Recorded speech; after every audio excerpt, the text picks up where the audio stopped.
បាទគោរពដូចជាសួស្ដីពុកម៉ែបងប្អូនទាំងអស់គ្នាបានយើងវិលត្រឡប់មកជួបខ្ញុំម្ដងទៀតនៃការធ្វើនៅដំណុយឆ្នោតយួនសម្រាប់នៅថ្ងៃទី23ខែ6ឆ្នាំ2025បញ្ចែកជូនពុកម៉ែបងប្អូនទាំងអស់គ្នាដើម្បីធ្វើការលេខសងសណាងទៀតឲ្យបានមុនខ្ញុំអាននៅដំណុយថ្ងៃទី23បញ្ចែកជូនពុកម៉ែបងប្អូនទាំងអស់គ្នាបាទយើងកន្លែងទៅមើលនៅបាទដំណុយម្សិលមិញបាទឲ្យទាំងអស់គ្នាធ្វើការលេខសងសណាងបាទគឺយើងចូលហើយបាទគឺយើងចូលលេខរបស់យើងគឺយើងចូលលេខ49គឺចំតែម្ដងគឺក្នុងម៉ោង6:30នាទីពុកម៉ែបងប្អូនទាំងអស់គ្នាបាទគឺក្នុងអពអាលេខធំ3លេខក៏ដូចគ្នាដែរបាទគឺយើង349គឺក្នុងអពអាដូចគ្នាបាទម៉ោងយប់គឺយើងចូល2លេខក៏ដូចជា3លេខនៅថ្ងៃទី22សម្រាប់ម៉ោង4វិញគឺយើងចូលបានអស់ខ្ទង់ទេទាំងអស់គ្នាបាទខ្ញុំឲ្យ64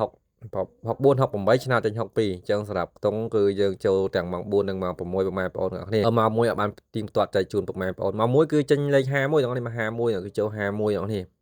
ចឹងអ្នកនរនេះអាចធ្វើការផ្សងសណាងបានគឺនៅដំណោយឆ្នោតដូចខ្ញុំគឺចូលច្រើនពុកម៉ែបងប្អូននៅថ្ងៃទី22ម្សិលមិញពុកម៉ែបងប្អូនទាំងអស់គ្នាឥឡូវយើងកន្លែងទៅមើលនៅដំណោយថ្ងៃទី23ខែ6ឆ្នាំ2025បន្តទៀតចឹងចំពោះពុកម៉ែបងប្អូនថ្មីដើម្បីតាមដាននៅដំណោយខ្ញុំបាទជារៀងរាល់ថ្ងៃកុំភ្លេចចុច Subscribe ចុចជីវហើយ comment លេខ168និងជួយចុចសញ្ញាមេដៃ like ឡើងលើខ្ញុំម្នាក់មួយ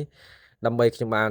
រើសយកលេខល្អៗមកចែកជូនអ្នកទាំងអស់គ្នាដើម្បីធ្វើការលេខសងសនាងហើយលេខថ្ងៃនេះគឺលេខល្អមែនតើណាពុកម៉ែបងប្អូនទាំងអស់គ្នាបាទសង្ឃឹមថាអាចនឹងចូល2គ្រាប់ឬក៏3គ្រាប់ឯពុកម៉ែបងប្អូនទាំងអស់គ្នាបាទនៅថ្ងៃនេះបាទលេខល្អអញ្ចឹងសង្ឃឹមថាហេងបាទអញ្ចឹងនៅថ្ងៃនេះលេខអុកខ្ទង់គឺមានខ្ទង់40និងខ្ទង់60ទាំងអស់គ្នាបាទ40វិញគឺមានលេខ44 46 47រីឯ60វិញគឺមានតែមួយគ្រាប់ទីគឺលេខ67ពុកម៉ែបងប្អូនទាំងអស់គ្នាបាទគឺខ្ញុំចម្រាញ់ឲ្យអស់លេខមកចែកជូនពុកម៉ែបងប្អូនអញ្ចឹងលេខត្រឡប់ខ្ទង់40និង60មានដូចជាលេខ64 74និងលេខ76ពុកម៉ែបងប្អូនមកលេខល្អនឹងថាថ្ងៃនេះ4គ្រាប់នឹងបានល្អមែនតើណាពុកម៉ែបងប្អូនទាំងអស់នេះលេខស្អាតកុំភ្លេចពុកម៉ែបងប្អូនមកចាក់ទាំងអស់គ្នាមកលេខហ្នឹងបាទចាក់ទាំងត្រង់នឹងត្រឡប់មកបាទអាចនឹងចេញ2គ្រាប់ឬក៏3គ្រាប់បាទថ្ងៃហ្នឹងបាទហើយចំពោះលេខតូច12លេខពុកម៉ែបងប្អូនទាំងអស់គ្នារីឯលេខធំ13លេខគឺមានចំនួន3គ្រាប់បាទលេខធំទី1គឺ794បាទគឺពុកម៉ែបងប្អូនទាំងអស់គ្នាលេខចាក់គុណនិងលេខធំទី2គឺ143ពុកម៉ែបងប្អូនទាំងអស់គ្នាលេខចាក់គុណដូចគ្នានឹងលេខធំចុងក្រោយគឺ647បាទគឺលេខល្អពុកម៉ែបងប្អូននៅថ្ងៃហ្នឹងបាទទាំង2លេខទាំង3លេខគាត់ថាខ្ញុំថ្ងៃហ្នឹងគឺខ្ញុំឆ្លាញ់2លេខជាងបងប្អូនបាទគឺអាចនឹងសង្ឃឹមភាគរយត្រូវច្រើនបងប្អូនហើយក្នុងឆាតនៅថ្ងៃទី22ម្សិលមិញបានចូលទេអធិស្ឋានមែនតើបងប្អូនទាំងអស់គ្នាបាទលេខច្បាស់ដែរបានអត់ចូល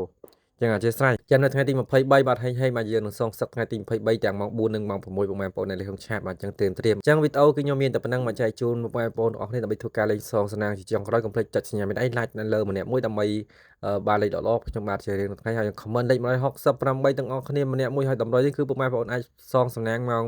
10ម៉ោង1ម៉ោង4ម៉ោង6ម៉ោង7:30នាទីបានគ្រាន់តែខ្ញុំធ្វើការផ្ទៀងផ្ទាត់ខ្ញុំផ្ទៀងផ្ទាត់ម៉ោង1ម៉ោង4និងម៉ោង6ទេពុកម៉ែបងប្អូនទាំងអស់គ្នាជួបគ្នានៅថ្ងៃស្អែកបន្តទៀតតាមពេលវេលានឹងម៉ោងដដែលបាទគោរពលាពុកម៉ែបងប្អូនទាំងអស់គ្នាផងដែរបាទសម្រាប់អ្នកដែលចង់បាននៅក្នុងឆាតគឺអាចចុច link ខាងក្រោមបានគឺខ្ញុំដាក់ link ខាងក្រោមពុកម៉ែបងប្អូនដែលចង់បាននៅក្នុងឆាតគឺម៉ោង4និងម៉ោង9:30នាទីទាំងអស់គ្នាបាទអញ្ចឹងមានតែប៉ុណ្្នឹងទេមកចែកជូនពុកម៉ែបងប្អូនទាំងអស់គ្នានៅថ្ងៃនេះទាំងអស់គ្នាផងដែរបាទ